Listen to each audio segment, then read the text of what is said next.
Ce programme vous est proposé par Iron.fr, spécialiste running, trail et fitness sur Internet. Sunday Night Production. Dans cet épisode, on va recevoir celles et ceux qui ont fait cette édition 2023 de la Diagonale des Fous. François Daen, Aurélien Dunant-Pallas et aussi Cathy Scheid et peut-être même une surprise. C'est parti.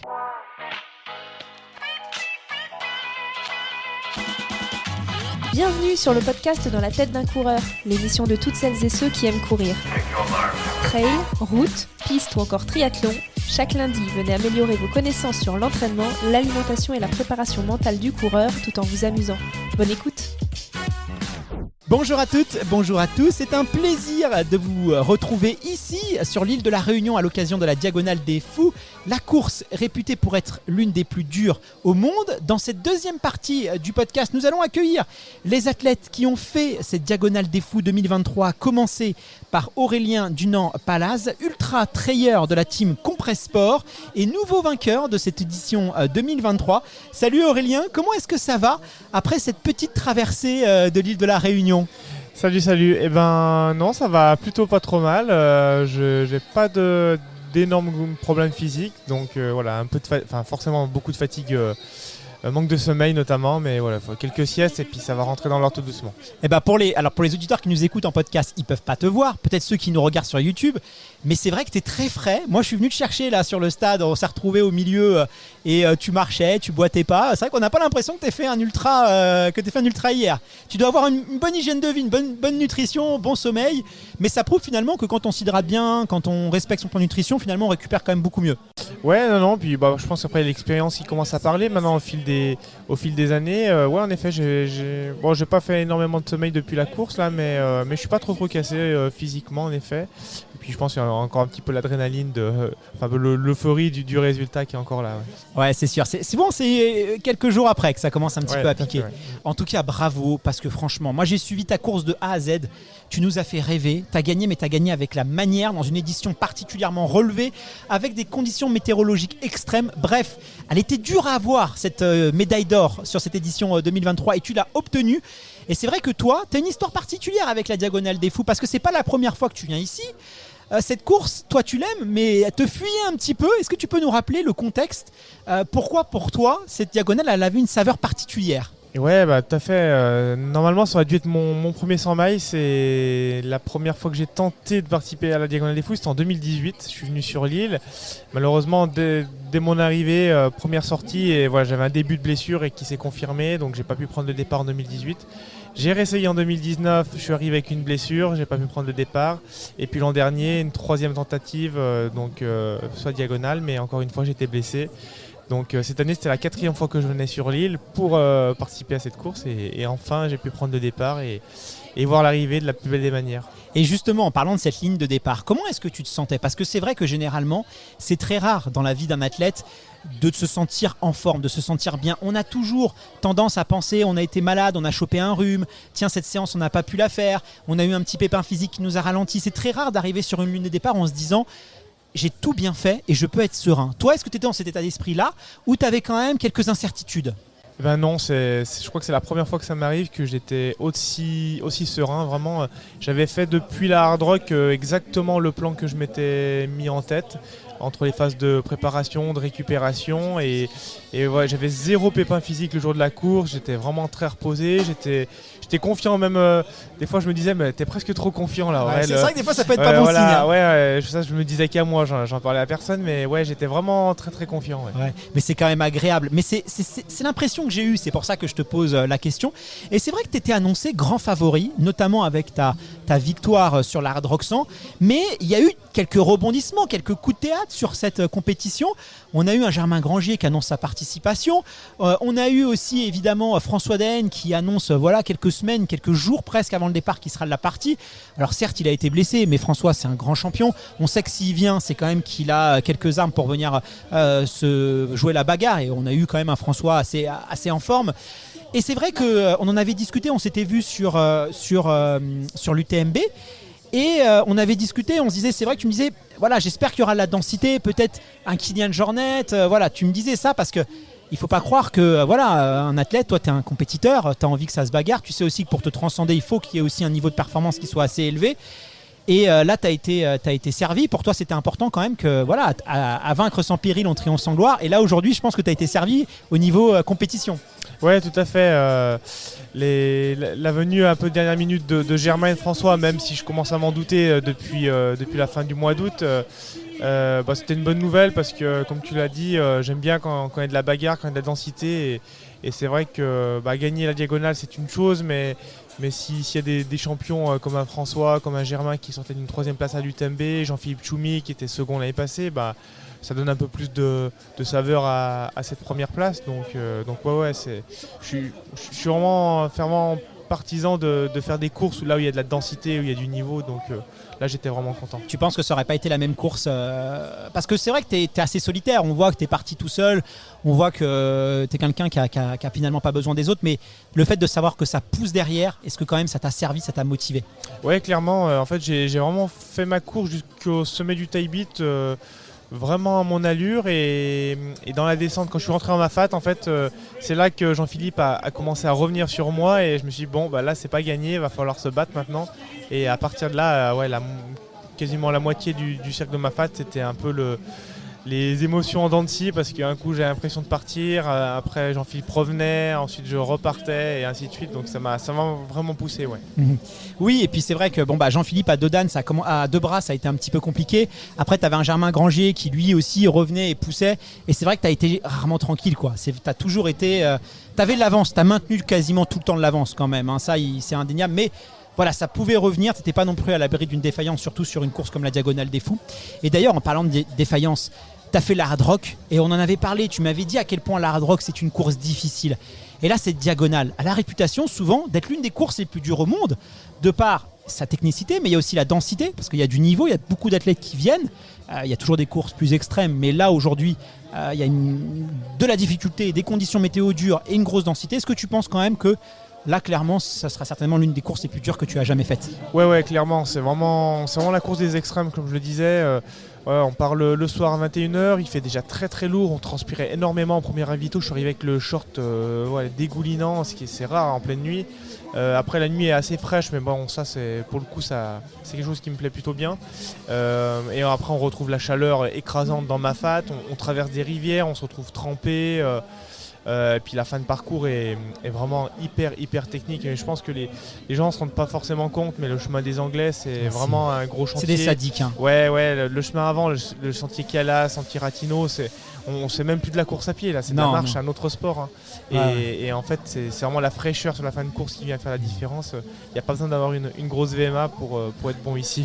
Oui, quoique c'est quand même parti assez vite et que voilà, mais c'est sûr qu'ici c'est pas la course, c'est pas la course faite pour les Aston Martin, c'est ce qu'on disait. Il faut être quand même un bon tracteur, d'autant plus que t'as pas les bâtons. On sait que toi t'es quelqu'un qui maîtrise bien un peu à l'image d'un Ludo, qui a une bonne maîtrise des bâtons, et c'est vrai que ça pouvait aussi faire défaut quand on est un petit peu moins habitué, mais finalement ça t'a pas forcément gêné. Enfin ça c'est toi qui vas nous le dire, mais voilà, qu'est-ce qui t'a semblé le plus dur, toi? C'est dans toutes ces parcelles, parce que c'est vrai qu'il y a Mafate, il y a la possession, il y a le chemin des Anglais, il y a cette descente à la fin, c'est presque 10 courses en une, tu vois. On pourrait les isoler ces courses et en faire des petites courses du week-end, ça serait presque interminable, quoi. Pour toi c'est quoi le plus dur? Le plus dur, c'était à partir de deux bras, cette montée là-bas, pour sortir de Mafate, donc la montée à Dodane. J'avais un bon écart, une bonne avance, mais c'était très dur et puis je savais ce qui m'attendait encore derrière, c'est encore loin de l'arrivée, il nous reste plus de 4 heures de course. Et cette montée était dure, j'ai eu du mal à relancer derrière. Et puis finalement, j'ai dit souffle un peu, j'avais quand même une demi-heure d'avance, donc une demi-heure ça ne se reprend pas non plus comme ça. Il fallait gérer un petit peu ce petit coup de moins bien et c'est ce que j'ai réussi à faire. Et la fin n'a pas été simple, mais j'ai pu quand même gérer un petit peu mon avance sur Germain. Alors, ce podcast, il s'appelle Dans la tête d'un coureur. Mais qu'est-ce qu'on pense? À quoi est-ce qu'on se raccroche là? Quand on est à Dodane, il faut expliquer, il n'y a pas d'ombre. Tu es en plein cagnard et en plus, il y a de la roche. C'est de la roche volcanique, c'est avec ça qu'on fait les saunas, hein. Faut en avoir conscience. C'est pareil au chemin des Anglais, c'est un truc qui te renvoie la chaleur. T'as 34 degrés, c'est un truc de malade. T'es à 120 km, t'as couru toute la nuit, derrière ça pousse, t'es pas bien à mon avis. On pense à quoi pour pas abandonner, pour se raccrocher sur une course aussi longue que ça? Il y a un truc que je fais beaucoup et je le fais même presque au début de la course, c'est que je pense déjà à l'arrivée. Je sais pas si c'est bien ou pas, mais j'essaie de m'imaginer l'arrivée et j'essaie de l'imaginer dans le meilleur des cas. Donc là, c'était la victoire et je sais pas, ça me donne de la force et à partir de la possession, bon là, je voyais quand même que j'étais à part un gros souci, je voyais pas la victoire m'échapper à ce moment-là. Et du coup, on se raccroche à ça à l'arrivée, on imagine tous les gens qui vont être là et ça me donne de la force. Ouais. Donc tu fais un travail de visualisation, si je comprends bien. Ce travail-là, est-ce que tu l'as travaillé avec un préparateur mental? Est-ce que tu le fais aussi en amont de la course? Par exemple, quelques jours avant ta course, est-ce que tu as visualisé le départ? Est-ce que tu as visualisé un peu les segments clés? Et c'est arrivé aussi dans Mafat. Est-ce que c'est quelque chose que tu travailles vraiment ou c'est plutôt instinctif? Alors c'est complètement instinctif. J'ai jamais fait de préparation mentale, j'ai vraiment pas besoin de ça. Mais à force qu'on me pose ces questions-là, est-ce que tu fais de la préparation mentale? Et en fait, j'ai l'impression, oui, j'en fais, mais inconsciemment quoi. C'est intuitif. Ouais, c'est ça. Je fais exactement ce que tu viens de dire. Je m'imagine beaucoup le parcours. Je m'imagine courir souvent les jours avant les courses, passer la ligne d'arrivée. Et voilà. tu te vois en toi ou tu te vois comme si tu avais une caméra et que tu te regardais? Je me vois en moi, non. Tu te vois en toi, ouais. Plutôt en moi, ouais. Ouais, ça c'est intéressant, ça dit beaucoup de choses. Alors du coup, on va revenir un peu sur cette ligne de départ, d'accord? Parce que moi, je t'ai vu, on a discuté 2-3 minutes avant le départ et tu semblais très serein. Tu m'as dit, moi j'ai mon plan de course, je sais ce que je dois faire, je sais à quel moment je dois le faire et je sais aussi que si il y a du chamboulement, je saurai m'adapter, je saurai répondre. Mais c'est vrai que tu étais favori de la course, mais bon voilà, il y a un François Daen qui arrive, qui a un parcours, un palmarès impressionnant et c'est normal. Tous les journalistes étaient braqués sur lui, toute l'attention médiatique était braquée sur lui. Et moi je t'ai vu un peu à l'écart, un peu en retrait. Tu t'es dit tiens, voilà, j'en profite. Et tu t'es dit finalement, moi les journalistes, je les veux à l'arrivée. Et puis j'ai l'impression que tu t'es nourri de ça. Tu t'es dit, ok, aujourd'hui, je suis peut-être un peu plus dans l'ombre. Mais je vais me nourrir. Est-ce que je me trompe? Est-ce que tu t'en es servi un peu? Ouais, non, pas du tout. Ouais, c'est pas quelque chose qui me gêne, la pression médiatique. Avant les courses, ça me gêne pas du tout qu'on me pose des questions, quoi que ce soit. Et là, voilà, il y avait François, donc je comprenais très bien que tous les journalistes soient là pour lui. Et en effet, ça m'a laissé un petit peu plus tranquille dans mon coin. Je vais pas chercher forcément à aller vers lui pour les photos. Donc ouais, non, ça enlève un petit peu une pression, même si le terme pression, c'est pas ce qui me caractérise le plus, je suis souvent assez tranquille avant une course. Donc, oui, c'est voilà. ça. Tu as l'air d'être assez serein. Alors, concrètement, de toi à moi, ce plan de course, tu nous as refait l'Hard Rock 100 là. Tu es parti, tu as mené, tu as imposé ton rythme. Une petite gazelle, tu vois. Moi, j'avais l'impression que c'était la petite gazelle qui bombardait avec les féroces derrière qui essayaient de te rattraper. Est-ce que franchement, c'est comme ça que tu voyais la course? Est-ce que c'était prévu dès le départ? Tu as voulu reproduire un peu le schéma de l'Hard Rock? Parce que c'est quand même, il faut le courage de le faire. Hein. Bravo quoi, sur une diag, partir comme ça à découvert. C'était prévu ou ça s'est fait naturellement? Vraiment de toi à moi. Là, on est entre nous dans un podcast de passionnés. Ouais, non. Alors, c'était pas prévu, mais par contre, je m'étais imaginé le scénario au cas où qu'il arrive. Je m'étais dit, bon, si vraiment t'es super bien et que les autres ne veulent pas te suivre, est-ce que tu restes derrière eux ou pas? Et en fait, cette question, je me suis posé 1 kilomètre, je suis resté avec eux et je me suis dit, non, allez, vas-y, fais ton allure. Et tout de suite, j'ai pris 5, 10, 15 secondes, voilà, comme ça. Puis après, ils ont fait un petit peu le yo-yo derrière moi. Ils revenaient des fois juste dans mes pieds quasiment. Et après, l'élastique qui s'est vraiment tendu jusqu'au moment où je les voyais plus dans la longue première montée. Puis j'ai fait ma vie, ouais, après. T'as jamais douté? Non, dans ma fat, quand Jean-Philippe revenait à chaque fois derrière moi. Ouais, il était costaud. Et heureusement, j'étais fort. Il a payé d'ailleurs. Hein. Ouais. Il l'a tué. Hein. Exactement, il s'est passé exactement ce que j'espérais, c'est qu'à force de faire l'élastique, j'espérais vraiment qu'il craque au bout d'un moment et que je l'ai psychologiquement, parce que vraiment je poussais fort en montée pour pas qu'il revienne. Je voulais pas psychologiquement qu'ils reviennent avec moi, qu'on discute, qu'ils prennent mon rythme. Donc j'ai vraiment tout fait pour qu'ils reviennent pas. Ouais, toi, tu voulais pas justement faire une course d'équipe, c'était vraiment je mets la pression. Et c'est vrai que finalement, t'as fait aucun cadeau quoi sur cette course. Moi, je le vois. Aujourd'hui, on voit si ça a beaucoup souffert. Hein. Ça a très très souffert vraiment, que ce soit chez François, que ce soit même chez Germain, que ce soit chez Tchoumi, que ce soit chez Lambert. Tout le monde a souffert en essayant de te rattraper.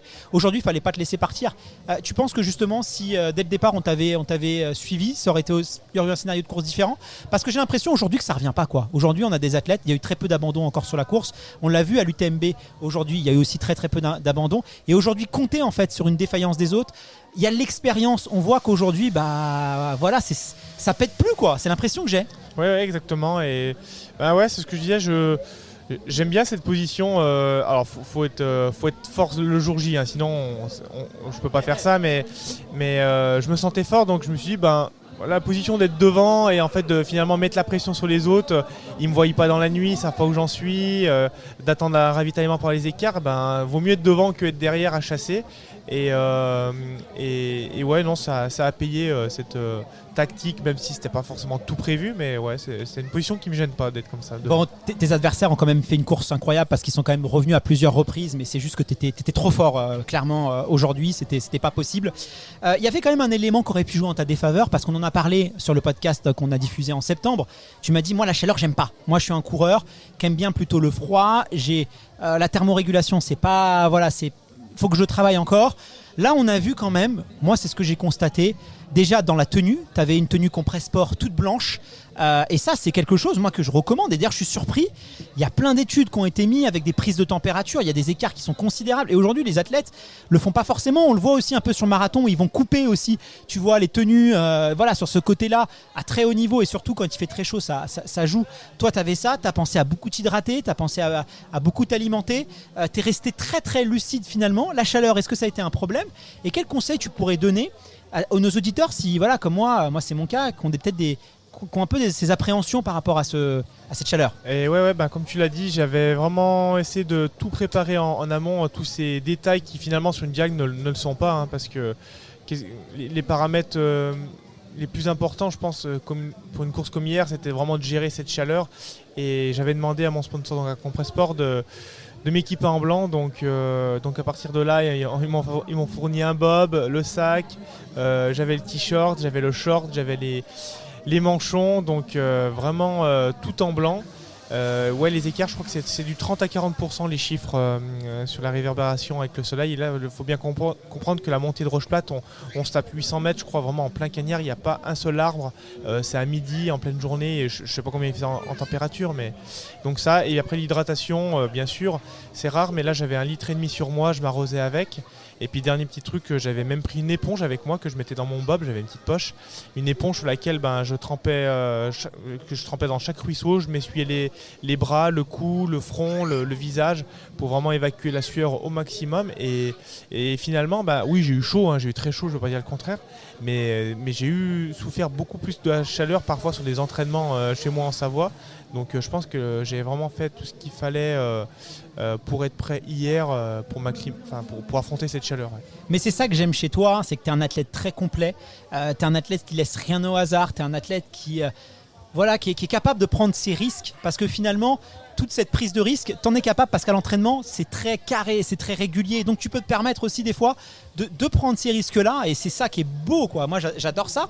T'es un athlète très efficace en montée, t'es un athlète très efficace en descente. Sur le plat on dit ouais il est pas très rapide, mais non, c'est pas vrai. Aujourd'hui tu nous as prouvé quand même que voilà, tu savais. Alors évidemment ça sert à rien aujourd'hui, on va pas se mentir, parce que c'est vrai que dans l'ultra, alors il y a des définitions, j'en parlais avec un athlète de la team Salomon, effectivement aujourd'hui ça sert à rien d'être capable de faire un 2.10, un 2.11, un 2.12 sur marathon, mais aujourd'hui tu as quand même une base de vitesse qui est quand même ce qui te permet justement de pouvoir faire ça et de pouvoir avoir un rythme, et c'est un bon dosage en fait. Tu es un athlète qui est hyper complet, et là justement ça m'introduit sur ma deuxième question, c'est sur ta préparation. J'ai l'impression quand même que tu as passé un cap là ces dernières années. Qu'est-ce que tu as mis en place dans l'entraînement avec ton entraîneur?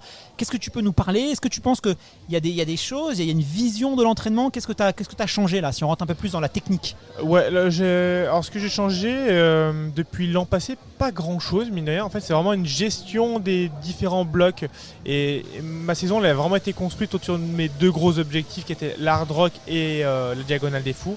Et j'avais mis ça sur un calendrier, et suite à ça je me suis dit voilà, là tu vas faire des blocs de repos, là tu vas faire des blocs où tu fais du foncier, voilà, tu travailles ça, et c'est vraiment la gestion de ces différents blocs pour arriver le jour J vraiment frais.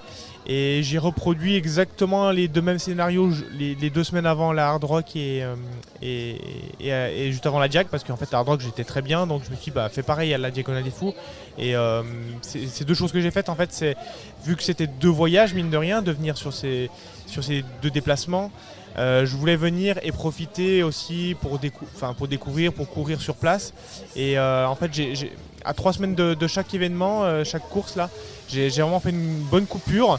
Et j'ai fait le déplacement et en arrivant, que ce soit aux États-Unis ou ici à la Hard Rock, j'ai remis un petit coup de volume à J-2 semaines, J-10 jours même, avant la dernière phase d'affûtage sur les 10 derniers jours. Et c'est vrai que j'ai vraiment senti la forme là qui montait vraiment sur les 10 derniers jours, c'était vraiment agréable. Ouais, je t'ai vu un peu assez affûté par rapport à quand on s'était vu tu étais déjà très affûté, mais là j'ai vu que tu avais quand même, à mon avis, la période d'affûtage a été très bien menée.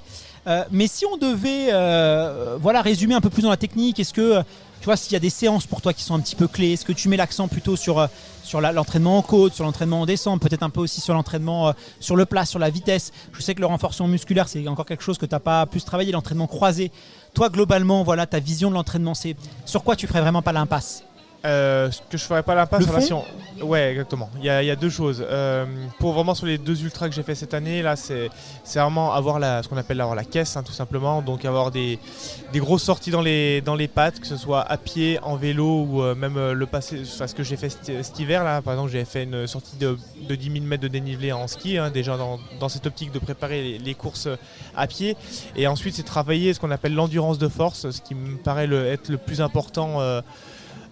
Pour des ultras comme celui-ci, donc c'est passé par plusieurs séances type. C'est des séances que je fais sur le vélo, ça en tirant du braquet dans des cols. Et ensuite là j'avais un peu inauguré pour la Diagonale des Fous, j'ai fait 2 tests, deux bonnes séances avec un port de charge lourde sur moi. Voilà, intéressant, c'est-à-dire ça c'est très rare ça. Ouais. Ça se faisait beaucoup avant mais beaucoup moins maintenant. C'était très années 80 mais ça revient un petit peu. Ouais, pour entrer en détail, j'ai fait 2 séances vraiment très spécifiques. Alors, une avant l'Hard Rock. Alors c'est pas la même. J'ai fait une séance où je montais en télésiège en fait sur la station de la Sambuie juste à côté de chez moi. Donc je montais en télésiège 700 mètres de dénivelé positif et j'ai fait je crois 6 fois la descente. Ouais c'est ça, 6 fois la descente. À pied, donc j'avais déjà 4000, 6 fois 7 fait 4002, ouais c'est ça.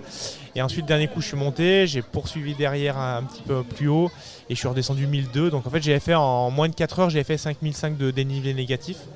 Donc là j'avais les jambes bien cassées et le lendemain j'ai enchaîné sur une dernière séance que j'avais fait 2009 à pied de positif négatif. Ça c'était à J-2 semaines et demie de l'Hard Rock et j'avais les jambes éclatées ce jour-là. Tu travailles en charge.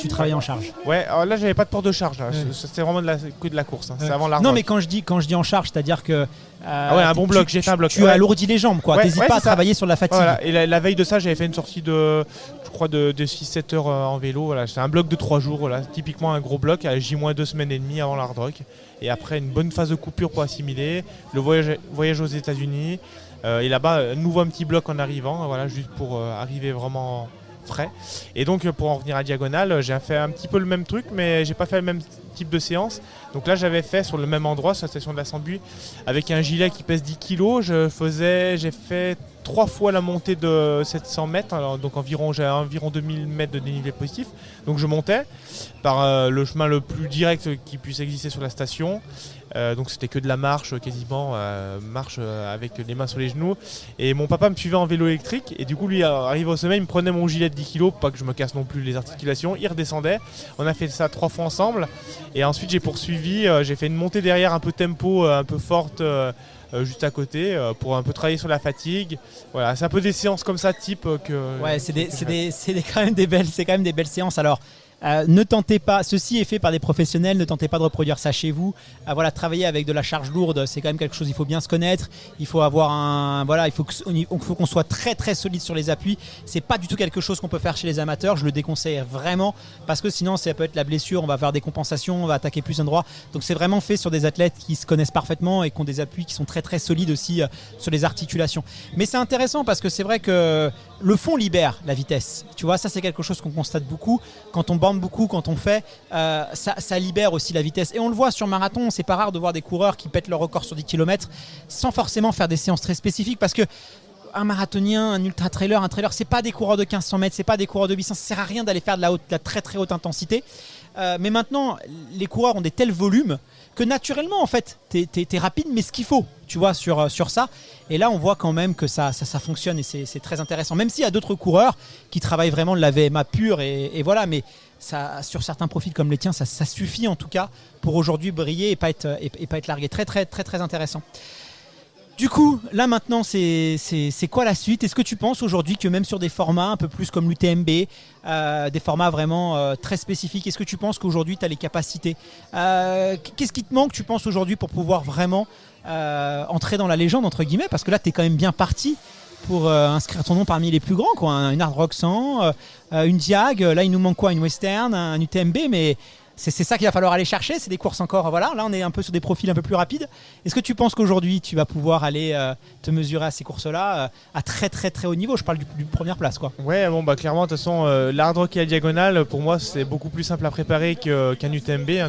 Alors la Western, pour l'instant, c'est pas une course qui m'attire. Hein. C'est vraiment un profil qui est beaucoup trop roulant pour moi. Alors, en plus, il y a de la chaleur. Non, c'est vraiment, pour l'instant, elle me fait pas rêver. Je pense qu'un jour, je la ferai peut-être pour le mythe, mais je sais que je ne performerai jamais sur cette course. Enfin, j'ai beau... Ouais, ça sera beaucoup trop compliqué pour moi et je suis pas sûr d'aimer me préparer pour ça non plus. Donc non, par contre l'UTMB, oui, ça clairement. Je sais pas si je pourrais gagner l'UTMB, hein, mais je suis assez sûr que je puisse faire mieux que mon chrono de 2021 où j'avais fait une seconde place derrière François, mais c'était loin d'être une course parfaite. Donc je pense que je peux faire mieux. Après, est-ce que je peux me rapprocher des 20 heures? Je sais pas jusqu'à combien. On verra. Je vais me préparer pour l'année prochaine, c'est sûr. C'est sûr qu'il faut changer un petit peu mon entraînement parce que là cette année j'ai vraiment fait un travail pour être prêt sur une Hard Rock et une Diagonale. C'est des grosses pentes, on marche beaucoup, donc je faisais beaucoup de la marche et c'est le truc que j'aime, qui me plaît, c'est facile pour moi. À une TMB, il faut quand même courir, donc il faudra que je travaille des parties un petit peu plus roulantes entre guillemets, mais oui, je pense que je peux m'en sortir quand même sur cette course. Oui, parce que cette polyvalence, voilà, c'est les Kylian Jornet, c'est les François Daen. D'ailleurs, c'est Kylian Jornet, c'est vrai que tu as un style qui peut peut-être aussi quelquefois rappeler. C'est peut-être pas une coïncidence aussi de par ta préparation. Mais j'ai hâte de voir en tout cas ce que ça va donner par la suite. Mais voilà, tu as fait une course en tout cas impressionnante. Encore bravo parce que ça nous a fait rêver.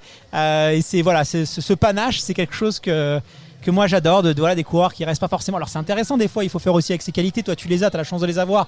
Mais voilà, prendre les devants de la scène, être dans le contrôle et de compter sur soi et sur ses qualités. Putain, c'est impressionnant, c'est pour ça qu'on aime le sport. Merci infiniment Aurélien, je te retiens pas plus longtemps. Et puis je te dis à très vite sur les sentiers. À bientôt. J'ai maintenant l'honneur d'accueillir une légende de l'Ultra Trail. Il est quadruple vainqueur de la Diagonale des Fous et cette année, il a franchi la ligne d'arrivée en 8e position après avoir bravé 26 heures et 12 minutes d'effort. Veuillez accueillir monsieur François Daen, athlète de la team Salomon et ambassadeur iron.fr. Salut François, merci de t'être rendu disponible pour répondre à mes questions. Comment est-ce que ça va après ton épopée réunionnaise ? Après 2 petites nuits, ça va quand même un peu mieux, clairement. Il fait un peu moins chaud, même s'il fait toujours lourd. Mais voilà, un peu plus apte à répondre à tes questions qu'au milieu de ma fête. Bon j'imagine, là au moins t'es un petit peu plus frais. Ça va, t'as pas le visage trop marqué. Je m'attendais à avoir un petit peu plus de fatigue sur ton visage. J'ai l'impression que ça va encore. Oui, non, clairement, j'ai eu une petite douleur au ventre, un peu partout, tout ça, qui m'ont peut-être demandé de ralentir. Et du coup, je pense que j'ai un peu moins puisé, un peu moins tapé vraiment dedans. Et du coup, on va dire je suis arrivé peut-être un petit peu moins fracassé et plus frais que les dernières fois. Ouais. Bon, écoute, on va revenir un peu sur ta course. On va revenir sur ces dernières petites péripéties que tu as traversées. Mais avant ça, j'aimerais rebondir sur quelque chose. Il y a 2 semaines, tu annonces ta participation sur la Diagonale des Fous. C'était un peu un coup de théâtre, ça a surpris tout le monde. C'est vrai que la Diagonale des Fous, pour une course de reprise, c'est assez audacieux pour rester poli. Qu'est-ce qui t'a motivé à revenir ici? Une course réputée pour être la plus dure du monde, alors que tu revenais tout juste de blessure. C'était le challenge, clairement.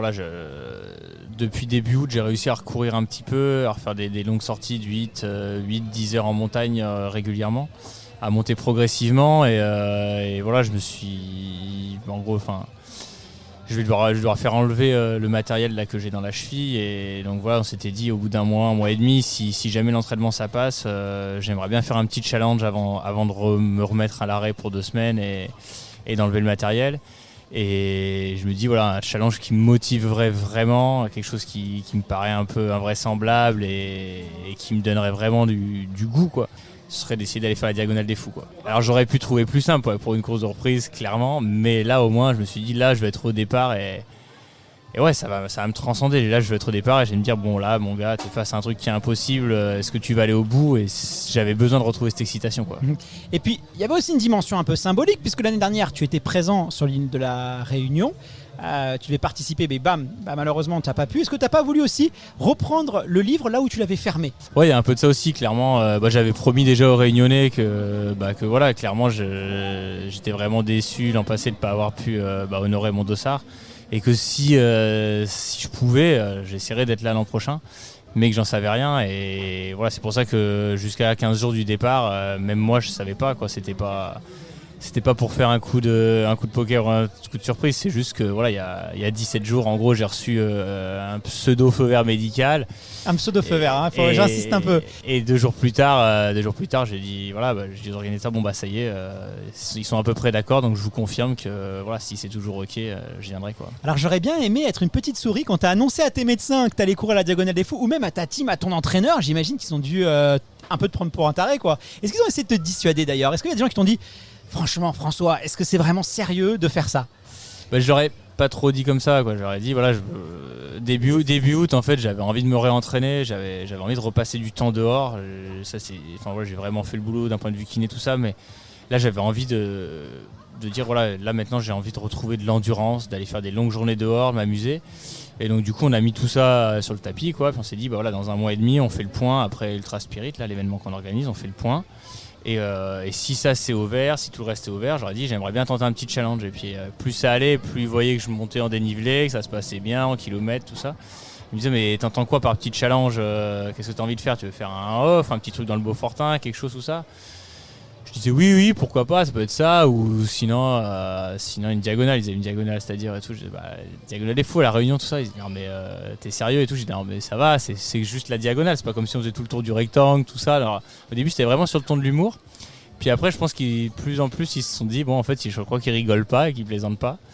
Et ça les a un peu stressés, un peu tendus. Et puis finalement en fait c'était génial parce que du coup on a partagé ça ensemble. Au début c'était une boutade, une blague. Après c'est devenu vraiment l'objet de l'objectif. Et c'est vrai que le dernier mois on a communiqué tout le temps, que ce soit avec les médecins, les chirurgiens, les kinés, et voilà, on allait au départ ensemble en se disant bon voilà, on joue, quoi. Clairement on joue, on sait pas comment ça va se passer, on joue quand même intelligemment parce que on a pas mal de feux verts, mais clairement on est dans l'inconnu et moi j'avais besoin de cet inconnu là, de cette excitation. Donc ça a été super d'avoir cette équipe autour, de se dire waouh, on se lance là-dedans. Et puis, ils s'y attendaient pas. Comme moi, début août, on n'aurait jamais pensé que je pourrais faire cette diagonale. Donc c'est cool. C'est une très très belle revanche. Et puis finalement, je ne vais pas dire que l'histoire t'a donné raison, parce qu'effectivement, ça a été dur. C'est une 8e place. Peut-être que t'espérais autre chose. Mais en tout cas, t'as donné énormément d'émotions aux gens, parce qu'on t'a vu te battre. On t'a vu vraiment aller chercher au bout de toi-même. Et ces images, voilà, c'est ce qu'on aime aussi sur l'Ultra Trail. Et ça moi, en tant que spectateur, ça m'a un petit peu régalé. Justement, toi, comment est-ce que tu as vécu cette course ?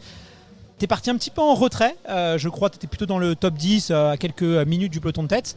Et après t'as refait une percée. Comment est-ce que toi tu l'as vécu? Est-ce que tu penses qu'il t'a manqué un peu, il t'a manqué beaucoup, il t'a manqué moyennement? C'est quoi ton feedback? Je voulais partir prudemment, quoi. Clairement le but du jeu c'est d'aller au bout de ce défi. Et puis après voilà, je me suis retrouvé sur la ligne et finalement tous mes espoirs prudents se sont un peu envolés, quoi. Du coup je suis quand même parti comme d'habitude devant le long du front de mer. Et puis après très vite, à partir de Domaine Vido, on s'est retrouvé à un petit groupe de 5. C'était un super groupe avec, il y avait Lambert, il y avait Germain, il y avait Alexis, il y avait Jean-Philippe et puis moi. Et puis Aurélien était un tout petit peu détaché devant. Et là je me suis dit bon en fait oui, je suis pas censé être là. Je ferais mieux d'être 10 places derrière et de me gérer tranquillement. Mais en même temps, je suis trop content d'être là, quoi. Je me retrouve un peu dans mon truc. Et en même temps, je joue pas non plus devant un Coréen, donc j'avais l'impression d'être un peu sage. Mais au final, je me disais non, mais t'es pas sage. C'est pas là-dessus que j'avais signé avec les docteurs. J'avais dit que j'y allais prudemment. Et là, tu te retrouves à être entre la 2e et la 5e place. Mais en même temps, j'avais trop envie de jouer. J'étais tellement content d'être là que j'ai dit bon allez, maintenant t'écoutes ton cœur et tant pis, tu cours pas avec ton cerveau, tu cours avec ton cœur et tes jambes et puis t'y vas. Et du coup, ça a tenu un bon moment. Après, je savais que j'avais des douleurs au bassin, j'avais pas pu trop recourir à plat. Dès que je courais à plat, ça me tirait. Donc j'avais le bassin qui a beaucoup tiré jusqu'à Marabout. En plus, c'est une portion qui est quand même, c'est vraiment rapide cette section-là.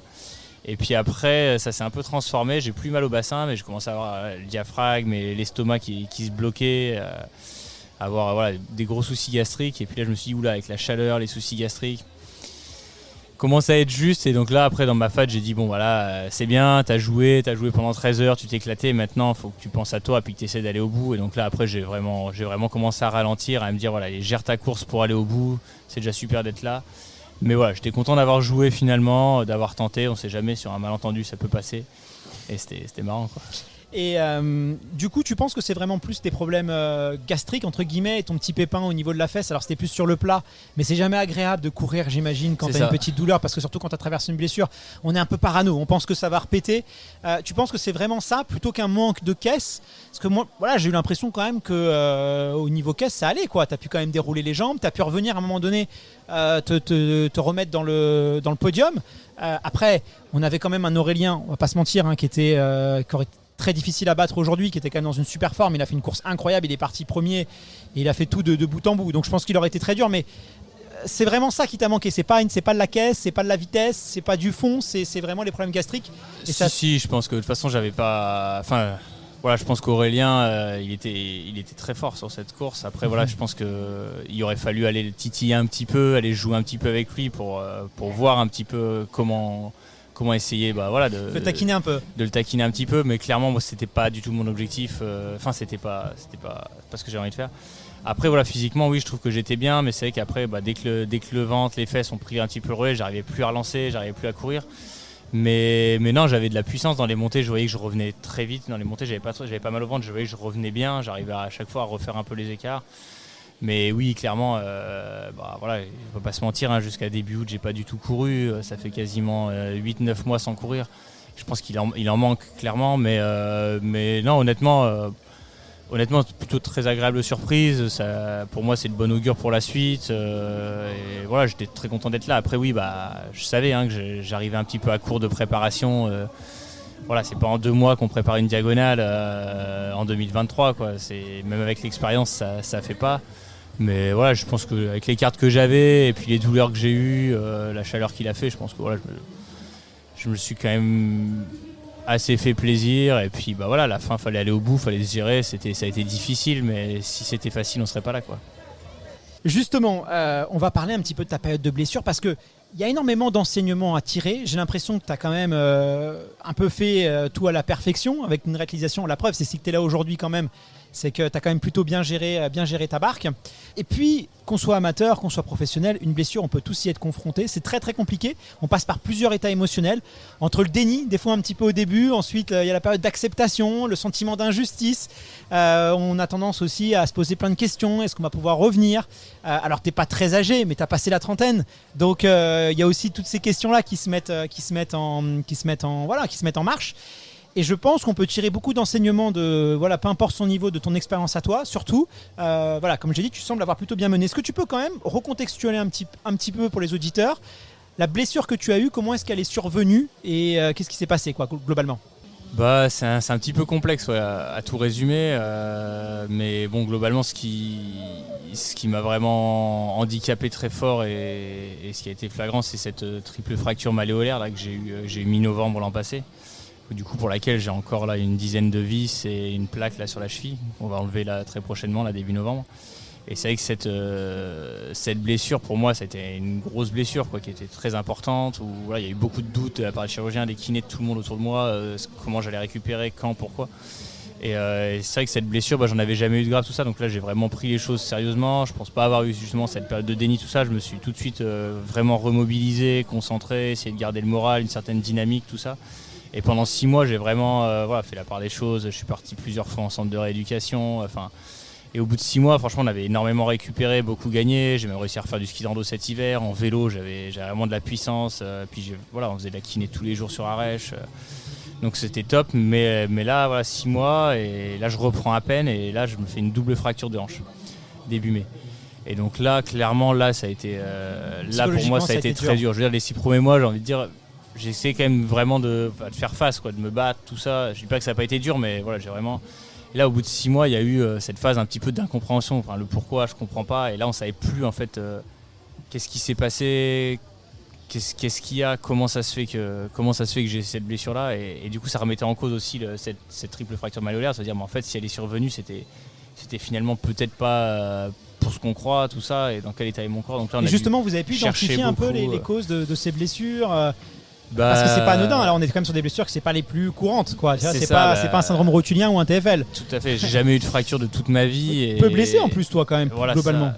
Assez peu blessé, très peu de fractures, et là en un an j'ai 6 fractures.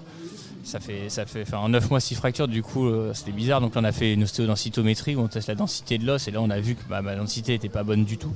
Donc là il a fallu remonter, chercher un petit peu. Donc là voilà, déjà on a vu que le corps finalement avait fait face à ça, il a commencé à retrouver une densité normale, donc c'était le plus important. Dans la bonne et ça c'est dû à quoi du coup? Et voilà, du coup on a voulu d'abord vérifier que le corps repartait du bon pied, donc ça voilà, bien le remettre en bon chemin, et après du coup on a creusé un petit peu, et du coup l'idée ce serait plutôt Enfin, voilà, la cause serait plutôt une cause immunitaire, donc soit un virus qui a bouleversé un petit peu l'équilibre entre les cellules qui créent de l'os et ceux qui le cassent, ou alors dû à un vaccin, ou je sais pas, des choses comme ça, mais qui auraient chamboulé un petit peu le système immunitaire. Et voilà, ça remonterait à un an et demi. Ce qui fait que voilà, moi je l'ai pas vu venir, et puis je fais des analyses sanguines là un peu régulières, on a le programme volontaire contre le dopage, enfin tous mes taux de fer, de métabolisme, tout ça sont toujours testés, et en fait on n'avait aucun indice, j'étais pas plus fatigué que ça, mais c'est que du coup ma densité était pas bonne, et début mai quand je retrotte et que je me fais une double fracture de hanche, là je me dis là il y a quelque chose, et là ça a été très dur, et c'est vrai que là du coup les 2 mois qui ont suivi jusqu'à fin juillet ça a été dur pour moi de me remobiliser, et c'est à partir de là où voilà, là j'ai vu que j'arrivais à remarcher sans trop de douleur, et là j'ai dit en fait là j'ai juste besoin de retourner en montagne, de marcher, et là donnez-moi 1 mois et demi et on fera le point dans 1 mois et demi. C'est là où voilà, au bout d'1 mois et demi on a dit là il y a quand même eu du boulot de fait depuis 1 mois et demi, est-ce qu'on tenterait pas un petit truc, et on est là aujourd'hui. Bon écoute, j'imagine que quand même ça a dû être assez compliqué. Alors je sais quand même que ton processus de réathlétisation il s'est quand même plutôt très bien passé, tu as été assez rigoureux, assez sérieux sur cette partie-là, bravo. Je crois que tu étais aussi à Cap-Breton, tu as croisé un marathonien, Yoann Durand, je crois là-bas aussi, et je sais à quel point tu as été assez sérieux. Quels ont été les moments les plus compliqués pour toi? Est-ce que c'est est-ce que tu as eu des douleurs? Est-ce que ça a été le fait de voir le corps peut-être se démuscler? Le fait de sentir que tu es au niveau cardio, que tu es un peu moins bien, que voilà, quand tu marches un peu vite, tu vois, tu connais très bien ton corps quand tu es un athlète de haut niveau, donc tu sais les réglages. Qu'est-ce qui a été le plus dur? C'est sûr qu'il y a une phase de doute. Après je me dis, je savais au fond de moi que ça reviendrait, je savais qu'il n'y avait pas trop de soucis sur ça, et voilà, même là je vois bien en compensant, en n'étant pas vraiment dans les meilleures dispositions, tout ça, je vois bien que finalement je fais encore un petit peu partie du décor, et que peut-être que je pourrais encore m'amuser à jouer un petit peu sur les sentiers et sur la scène de l'Ultra Trail, et puis en vélo je voyais que j'avais des bonnes sensations, en ski aussi, mais c'est vrai que voilà, il y a eu des phases un petit peu dures quand on m'a enlevé le plâtre là au bout de 15 jours, que j'ai vu mon mollet et ma jambe, ça m'a fait vraiment bizarre. Je me disais oula, là j'ai perdu tout ça en si peu de temps. Après voilà, c'est dur de pas pouvoir sortir de chez soi. Moi je vis tout en dehors, quoi, et voilà, pas pouvoir emmener ne serait-ce que d'emmener mes enfants à pied le matin au bus comme je fais tous les matins, c'était dur pour moi de pas pouvoir marcher du tout ça, donc ça a été des phases dures, mais bon voilà, très vite j'ai essayé de me dire voilà, c'est une phase de ta vie, enfin regarde un petit peu ce qui se passe autour de toi, ce qui se passe dans le monde, donc vite j'ai pris du recul. Ça a été le plus dur, c'est vraiment ce coup d'arrêt à 6 mois là où voilà, là je pensais être sorti d'affaires, pouvoir commencer à rebalader, et là du jour au lendemain voilà, fracture au col du fémur, fracture au sacrum, la double fracture en faisant rien. Je me dis là et qu'est-ce qui se passe, qu'est-ce qu'il a ton corps, là tout en question, là tu te dis, voilà, est-ce que je vais reprendre quand même, c'est ça. Ah ouais. Là tu te dis si en faisant rien je me fais une double fracture, enfin je fais plus rien, quoi. Oui, puis t'as pas envie là, de courir en te posant des questions, t'as envie de faire confiance à ton corps. C'est ça, quand on est au départ de la diagonale, si tu commences à douter de ton corps, c'est compliqué quand même. C'est foutu. Mine de rien quand même, cette étape, cette période aussi un peu plus de off, est-ce que tu as d'ailleurs un peu pris du poids, te fait plaisir dans l'alimentation, ou franchement t'es resté, tu t'es dit non, faut pas que je déconne, parce que ça, j'en côtoie plein des athlètes, j'en ai vu plein, ça fait voilà, pas mal de temps que je suis dans ce monde-là, un peu moins sur le trail, mais bon voilà, un athlète ça reste un athlète, et il y a un peu 2 écoles. Il y a ceux qui vont justement en profiter pour faire du renfort, pour muscler tout ce qu'ils ont le droit de faire et tout, et vraiment jouer le truc à fond en se disant je vais travailler ce que j'ai pas le temps de travailler, donc souvent c'est de la PPG, c'est de la musculation, c'est du renfort. Et il y en a d'autres qui se disent ok, je vais quand même profiter. Bon, je vais pas citer de nom, mais il y en a quelques là, tu vois, qui me viennent en tête. Et j'en connais même des très très bons athlètes, parmi les meilleurs Français actuellement, qui vont prendre 6-7 kilos et voilà, qui vont se dire j'ai besoin quand même de 2-3 semaines pour lâcher un peu les chevaux. Toi, comment t'as géré ça? Après moi l'hiver c'est toujours une période où de toute façon voilà, après je suis très grand, mais oui c'est sûr que mon poids il varie, même sur une diagonale, hein, je pense que tu perds vite 5 kilos pendant une course. C'est vrai que moi perdre 5 kilos, prendre 5 kilos, c'est des choses qui m'arrivent chaque année, c'est pas trop le souci. Ça fait pas peur? Non, ça me fait pas très peur. Après voilà, oui clairement, moi j'aime bien le côté social de la vie, j'aime bien boire un coup avec mes amis, tout ça, et c'est vrai que voilà, quand tu sais que de toute façon à plus 6 mois t'as aucun objectif qui est défini. C'est tentant. Mais je veux dire, je me suis jamais trop privé non plus dans ma vie, donc c'était pas plus que ça. Et surtout en fait moi j'étais dans l'attente de dire bon bah oui c'est cool, hein, on peut boire un coup, on peut faire la fête, mais c'est très bien, mais ça me fait plaisir. Mais ce qui me ferait vraiment le plus plaisir, c'est de retourner dans les sentiers. Donc moi j'étais dans l'attente de ça.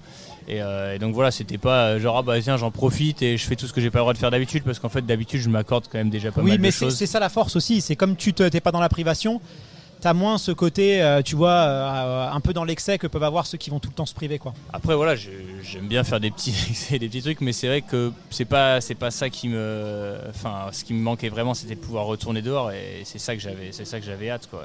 Quel conseil tu donnerais, là, s'il y a un auditeur, une auditrice qui nous écoute et en ce moment qui est blessé, quel conseil tu lui donnerais? Qu'est-ce que tu pourrais lui dire, fort de ton expérience? Faut vraiment prendre du recul, quoi. Même moi, sur cette fracture, alors que pourtant je suis quand même suivi, j'essaie toujours de prendre du recul sur moi. J'ai pas pris suffisamment de recul. J'ai pas encore assez écouté au fond de moi, parce que cette triple fracture, elle me paraissait pas normale.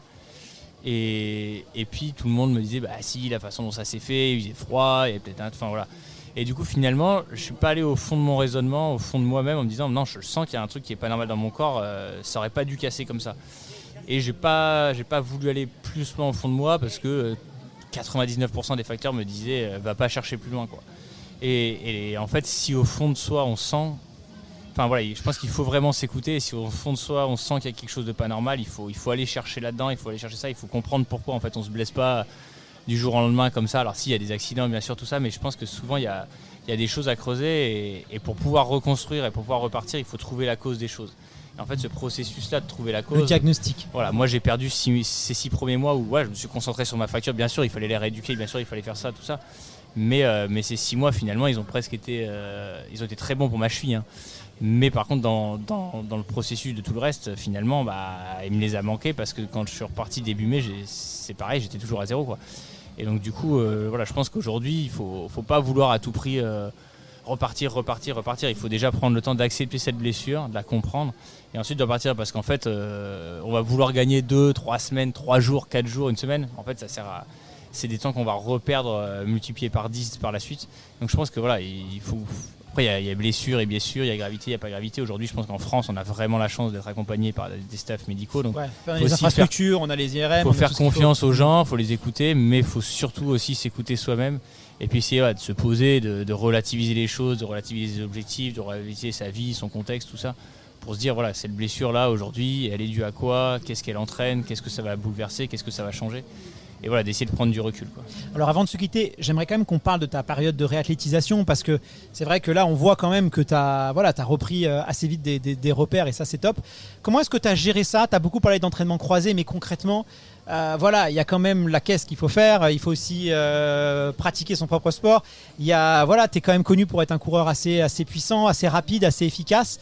On sait que le corps, c'est une machine très feignante, il aime bien se débarrasser de tout ce qui lui est inutile. Donc même 2-3 semaines, hein, ça suffit. S'il peut vider un muscle, il aime pas si ça sert pas, il dégage. Toi, comment est-ce que tu as fait? Parce que c'est sûr que tu as quelqu'un qui a commencé très tôt la course à pied, l'athlétisme, tu l'as commencé assez jeune.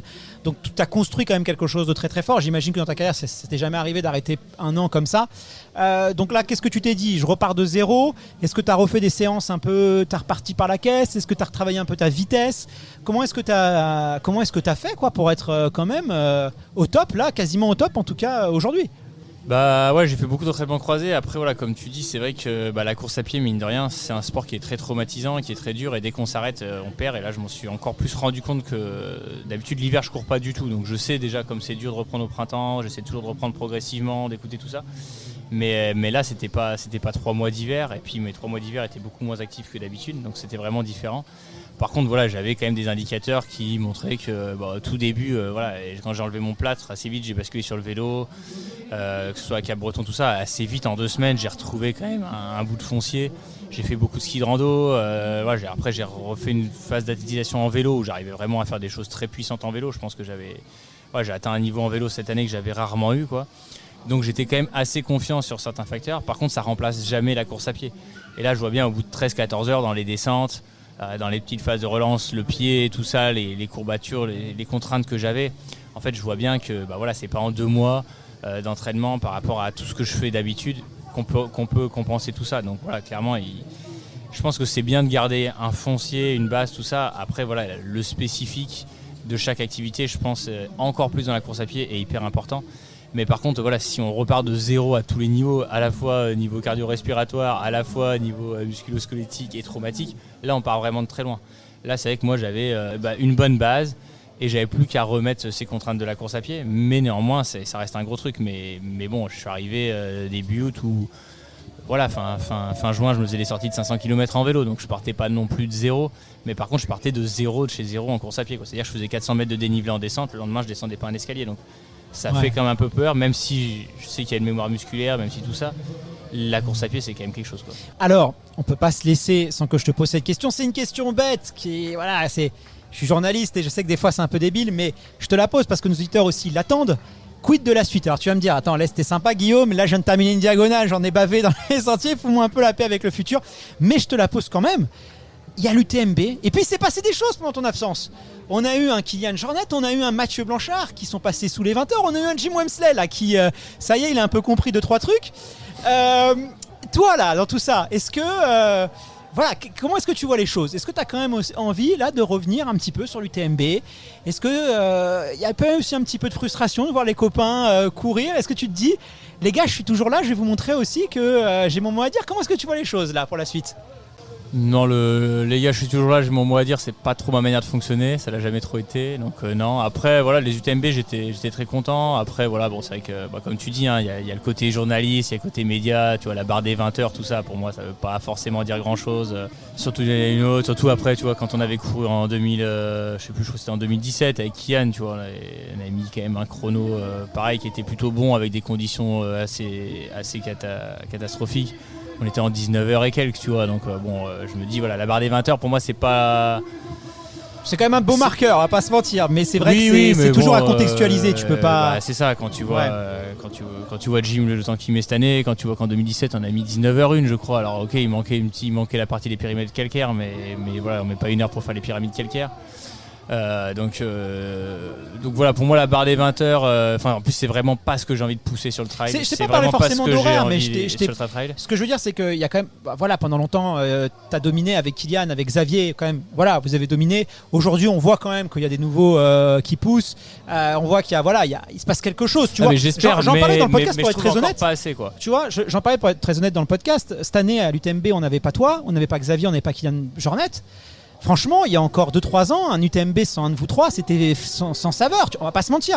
Et là, les médias étaient présents, c'était un truc de malade. Cool. Et ça prouve quand même qu'il se passe quelque chose. Et j'imagine que toi et Kylian, il y a quand même ce côté vous restez des compétiteurs, quoi. Donc je pense qu'on peut avoir quand même, nous, en tant que spectateurs, une sacrée bagarre. Tu t'imagines si sur Mathieu Blanchard, Jim Wemsley, on a vu Zach aussi qui revient très fort, et il y en a encore Tom Evans, il y a encore sur du format 100 km, il y a plein de coureurs de 100 km qui viennent aussi sur Ultra.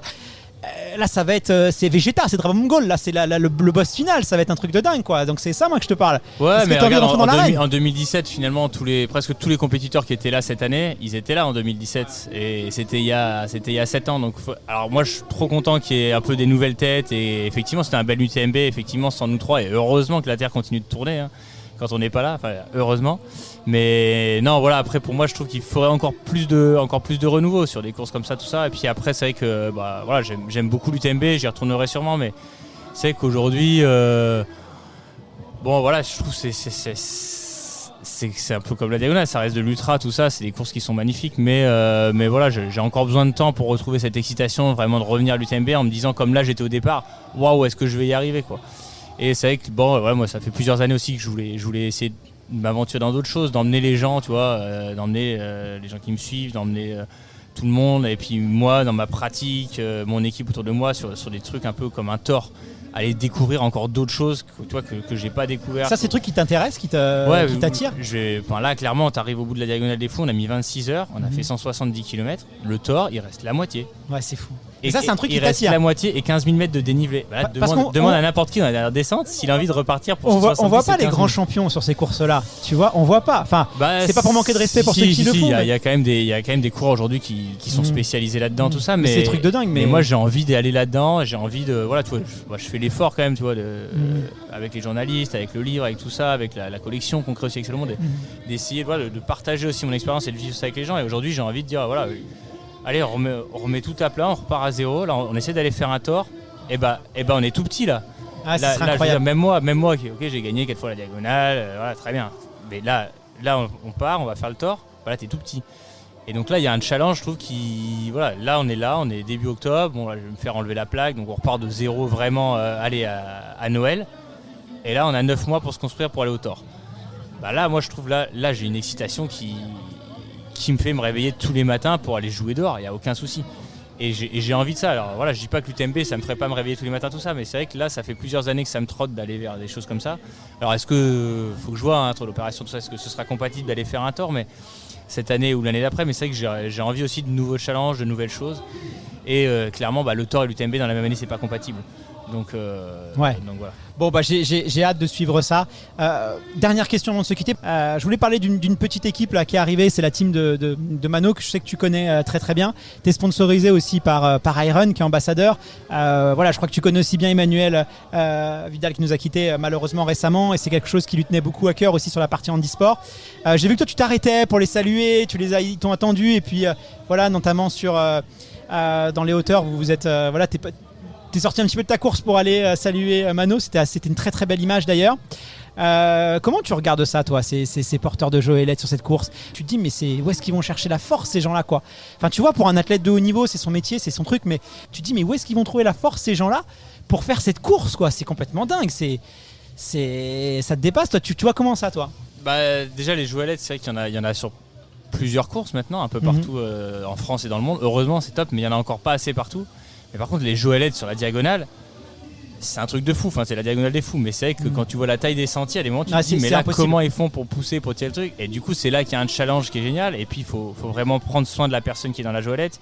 Et puis, c'est une aventure que tu construis sur plusieurs mois. Et là, l'histoire de Mano, elle est belle. C'est sûr que c'est grâce à Manu et grâce à Iron que j'ai été mis en relation et que j'ai découvert ça. Mais je trouve l'histoire, elle est magnifique. Mano, il s'entraîne tous les jours pour essayer de se tenir. Il a un coach, il fait ça. Et là, il a des étoiles dans les yeux de pouvoir être là. Et bon, voilà, moi, ça me touche, c'est beau. Et puis les joëlettes, depuis, j'avais eu la chance de rencontrer déjà plusieurs personnes qui étaient dans cette organisation des joëlettes. Et c'est vrai que chaque année, on les double plusieurs fois et je me suis toujours arrêté. Et ils m'ont toujours, on a toujours eu un petit dialogue, une petite relation. Et puis moi, je suis content de les voir. Eux, ils sont super contents de me voir aussi.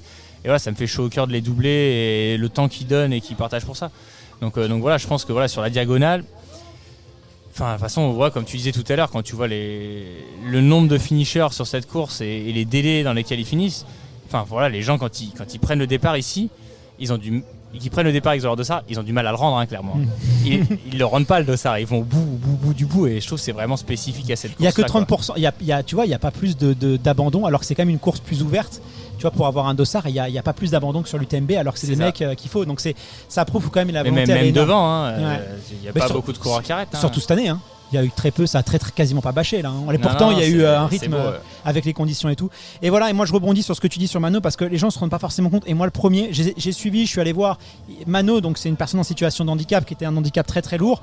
Et il faut savoir l'impact que ce défi a eu sur lui, c'est-à-dire qu'il a suivi une préparation physique hyper rigoureuse avec Nicolas Gendré notamment.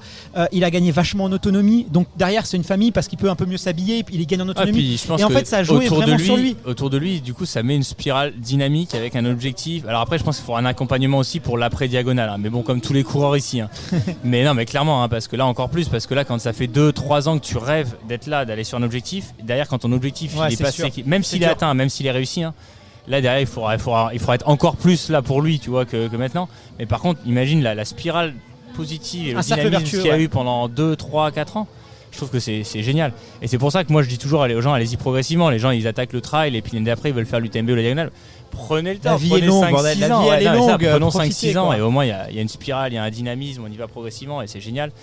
Mais voilà, non, du coup je trouve Mano je pense que pour lui ça lui a énormément profité, j'espère, physiquement en tout cas je pense qu'il a des super retours, mais par contre je pense qu'autour de lui aussi ça a construit quelque chose de super beau, et voilà, quand je voyais ses parents et le sourire et la fierté, Ouais, puis ses parents c'est des gens cool. incroyablement humains, gentils, franchement allez les suivre sur Instagram, c'est Ensemble Déplaçons les Montagnes, vraiment ça me fait plaisir de pouvoir parler d'eux, et puis voilà, bravo à de pouvoir leur donner un petit peu de la force, merci aussi à Aaron d'encourager ce genre de choses, et c'est important parce que ça permet vraiment des personnes en situation de handicap de se challenger, ça a changé leur vie en fait, et c'est ce qu'on attend aussi avec le sport, de pouvoir gagner en autonomie, de pas être considéré, et il a vraiment suivi une préparation comme un athlète. Ne pensez pas quand vous voyez une personne sur une joëlette qu'il vient juste, il s'assoit, c'est pas ça, il y a énormément de travail pour permettre de ne serait-ce que rester gainé, de subir les à-coups, ça a été une préparation d'athlète, donc bravo à vous. Merci infiniment François d'être rendu disponible. Je vous propose maintenant qu'on accueille non pas un mais deux athlètes. La première vient de décrocher la médaille d'or chez les féminines sur la Diagonale des Fous 2023. Il s'agit de l'américaine Katie Scheid, et elle sera accompagnée par son compagnon qui a lui aussi brillé sur la Diagonale des Fous puisqu'il a fini deuxième, Germain Grangier. Je vais commencer par toi Katie.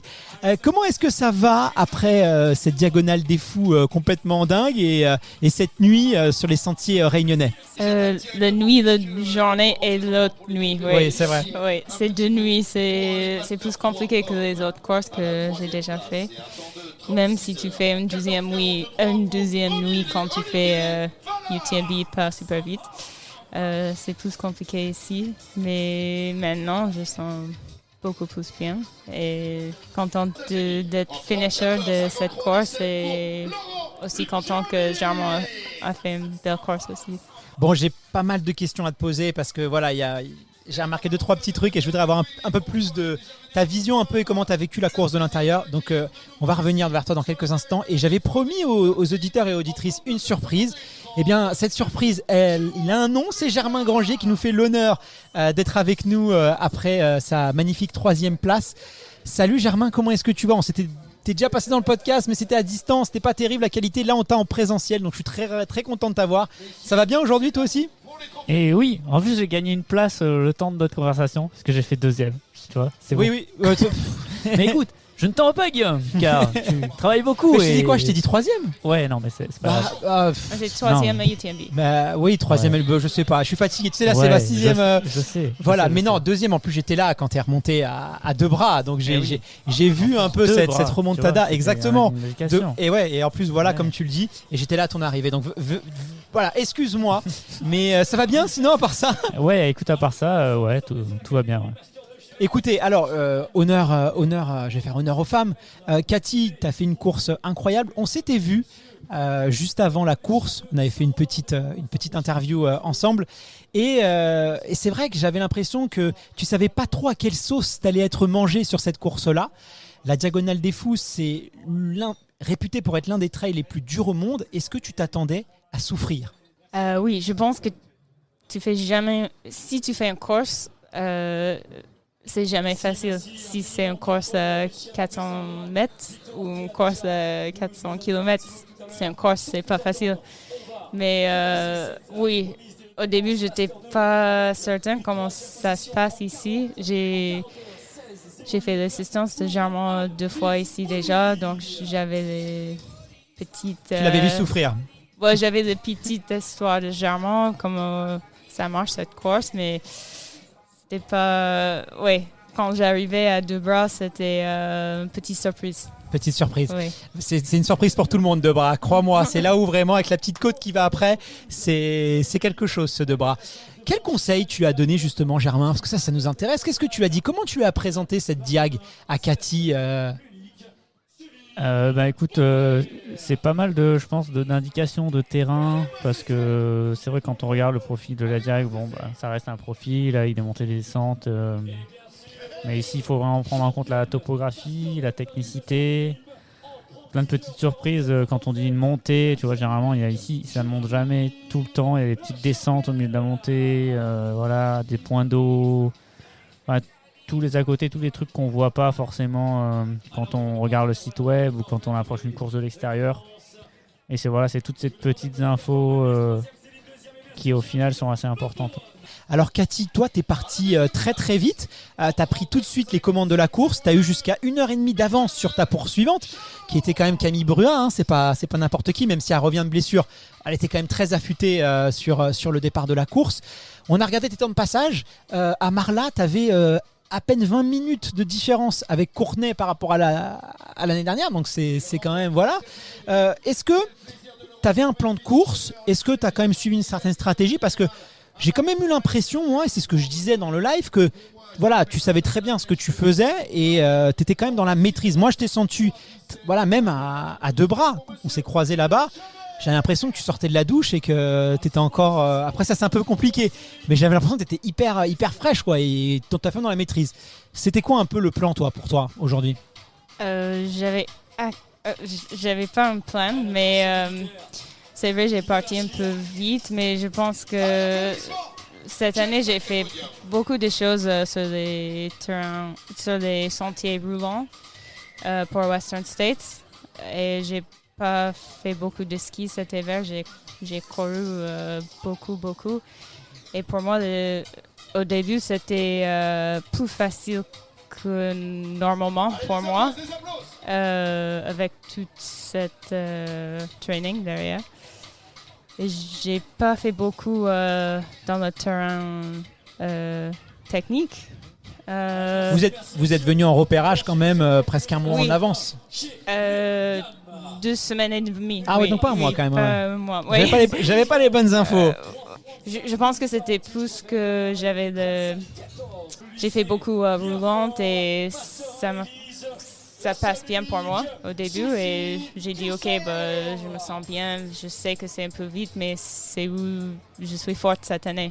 Et je fais ça. Pas que cette année, parce que tu enchaînes avec une victoire en 2022 sur l'UTMB. Oui, mais je parle de les sentiers roulants, les routes et les trucs plates comme ça. D'accord. Et justement, toi qui est quand même, j'ai l'impression aussi très efficace en rapidité, on l'a vu sur l'UTMB, tu parles de la Western, t'es quand même une coureuse qui sait faire parler ses qualités de vitesse, de gestion. Aujourd'hui, c'est sur quel type de format tu t'épanouis le plus ? Où est-ce que tu prends le plus de plaisir ? Plutôt des ultras rapides, plutôt des ultras techniques comme la Diagonale des Fous. Maintenant que tu as une palette, tu as goûté un peu à tout, qu'est-ce que tu préfères ? En fait, j'aime bien tout. J'aime bien le cross, j'aime bien le ski, le UTMB, le Diag, le Western States, j'aime tout. C'est juste chaque fois je prépare une course, ça change. Qu'est-ce que tu penses? Comment tu prépares ça? Ça change. Oui. J'ai pas les mots en français. tu parles de cross, tu parles de cross country. Tu fais encore du cross en track and field. Oui. Ouais, c'est incroyable ça. Tu veux pas le mettre au cross, Germain? Oui, parce que moi, il y a des championnats de France de cross. Oui, on fait. Je l'ai pas vu. Je t'ai pas vu à Carré l'année dernière. Qu'est-ce qui se passe? Non, mais c'est vrai que le planning correspond pas très très bien. Mais il y a quelques années, j'avais fait un peu les cross, je sais pas, c'est régionaux, interrégionaux et je sais pas quoi là. T'as une licence d'athlète d'ailleurs? Ouais. Généralement, il fait 30 sur le 10 km.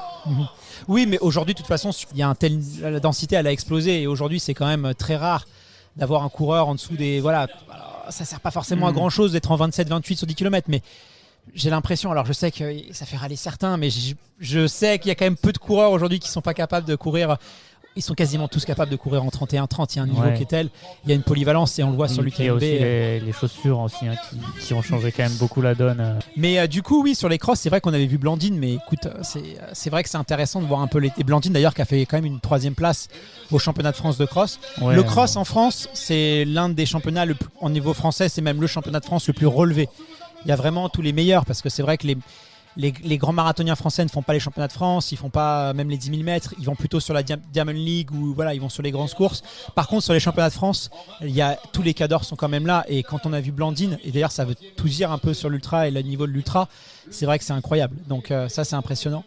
Et du coup, Cathy, alors forcément, il y a une image qui a marqué. Moi, comme je t'ai dit, voilà, à 2 bras, je t'ai trouvé très dans le contrôle, très sereine en fait. Ah oui, c'était le poker face. Oui. Ouais. Ah ouais, c'était. Oui. Ah bah tu fais. Je n'aurais pas joué avec toi au poker parce que franchement, on t'a trouvé. Mais même je parlais avec la personne qui s'occupait de ton assistante et tout. On s'est dit waouh, impressionnante quoi. Elle a l'air hyper bien. Et par contre, à possession, là effectivement, il y a ces images où on t'a vu en larmes, en pleurs. Qu'est-ce qui s'est passé ? Moi, je veux savoir. Qu'est-ce qui s'est passé ? Ah La oui, France c'est- veut savoir. Qu'est-ce Oui, qui s'est passé ? C'est le chemin de Kala. Est-ce que t'es tombé ? Est-ce que c'est une Non, non, blessure ? c'est C'est juste, émotionnellement. Si tu fais le chemin de Kala, tu sais comment ça se passe. Et là, qu'est-ce c'est- que tu t'es dit ? T'en pouvais plus ? C'était. Non, c'est juste. C'est très, très technique. En plus, avec le frontal, c'est plus technique. Tu es fatigué, tu cours pas, c'est jamais plat, c'est long. Et j'ai fait ça, comme Germain a déjà dit, mais on a fait ça 2 semaines avant. Et quand j'étais là avec le frontal, j'ai dit, bah, c'est pas le même sentier, c'est pas possible que c'est long comme ça. Ouais. Et quand Ah, mais c'est des sadiques, hein. quand j'arrivais à Possession, c'était juste. Je pense que j'étais juste super fatiguée. J'ai vu. J'ai vu tout le monde qui est là et. Et t'as craqué quoi ? Oui, c'est Et ça. est-ce que tu t'es dit, je vais abandonner, je vais arrêter ? Non, non, non. L'idée t'es jamais. Non, non. Parce que nous, on voyait les images. Moi, j'étais déjà arrivé parce que j'attendais ce monsieur-là. Et on se demandait, là, à ce moment-là, est-ce qu'elle va arrêter ? Est-ce qu'elle va repartir ? Et là, pour toi, tu nous dis, non, moi, j'avais Non, juste besoin c'est- que ça sorte, Oui, oui. mais je savais que j'allais repartir. Oui, je suis quelqu'un qui pleure très facile. Et quand je suis fatiguée ou faim, c'est beaucoup plus facile. Et oui, c'était les deux. J'avais faim, j'étais fatiguée et. Oui. Et alors, il y avait cet échange avec la personne, alors, je sais pas si c'était la personne qui s'occupait de ton assistance, mais qu'est-ce qu'il t'a dit à ce moment-là ? C'est vrai qu'on essayait de deviner, on voyait qu'il essayait de te réconforter. Oui. Qu'est-ce que vous vous êtes dit justement ? You should say in English what you said. He said, well, first he said, tell me what you need.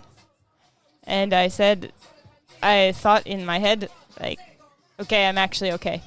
I don't need anything. I'm okay. Then afterwards he said, okay, you're fine. You're a professional athlete. So you just breathe and you keep moving because this is what you do. Alors pour traduire à nos auditeurs et auditrices, il t'a demandé ce dont tu avais besoin, tu lui as dit que tu avais besoin de rien et il t'a dit tu vas respirer, tu es une athlète professionnelle et tu vas te remettre à courir parce que c'est ce que tu sais faire de mieux. C'est challengeant comme phrase. Je sais pas Germain si tu as vu ces images quand tu étais là où tu étais arrivé ou pas. Non, mais on me les a montré à l'arrivée, ça m'a fait rire, ouais, c'était rigolo. Est-ce que ça t'a donné envie de revenir ici, Cathy, toi ? Est-ce que tu penses que est-ce que c'est une course qui t'as envie de la refaire un jour ou si t'es dit c'est bon, je l'ai goûté une fois et c'est fini maintenant ? Je pense que c'est pas le temps pour cette question. Mais C'est trop tôt pour l'instant. oui. Et du coup, maintenant, pour la suite, tous les deux. Alors, c'est la question que j'ai posée à tout le monde. Je sais que c'est une question un peu bête de journaliste parce qu'on n'a pas envie de se projeter par la suite. Mais là, tu as quasiment fait toutes les plus belles courses. C'est quoi qu'est-ce que tu as envie d'aller essayer maintenant sur les prochaines étapes ? Maintenant, j'ai envie d'être dans mon canapé Ouais. et faire du ski. Oui. Donc là, pour l'instant, tu te projettes pas plus loin que ça. La neige, oui, je pense. Pour du neige, oui. Bon, bah merci infiniment à tous les deux. Je vous retiens pas plus longtemps parce que je sais que vous êtes entendus là pour le podium. Merci d'avoir pris. Voilà, c'était pas forcément prévu ce petit échange, donc merci beaucoup, j'apprécie. Félicitations, Germain, félicitations encore, Cathy. Franchement, vous nous avez fait rêver. Vous avez gagné avec t'as gagné avec la manière et puis bah vous êtes tous bien battus. On a eu une édition exceptionnelle. Franchement, cette année, c'était de la folie. Moi, je me suis régalé et j'espère que nos auditeurs, auditrices qui ont suivi peut-être sur le live, ils ont pris autant de plaisir que nous parce que c'était franchement incroyable. Merci à tous les deux. Merci. Eh ben merci. Ciao, ciao. Merci à toutes celles et ceux d'avoir suivi ce podcast jusqu'au bout. On se retrouve dès vendredi prochain pour un nouvel épisode du podcast Dans la tête d'un coureur. Je vous dis à très vite.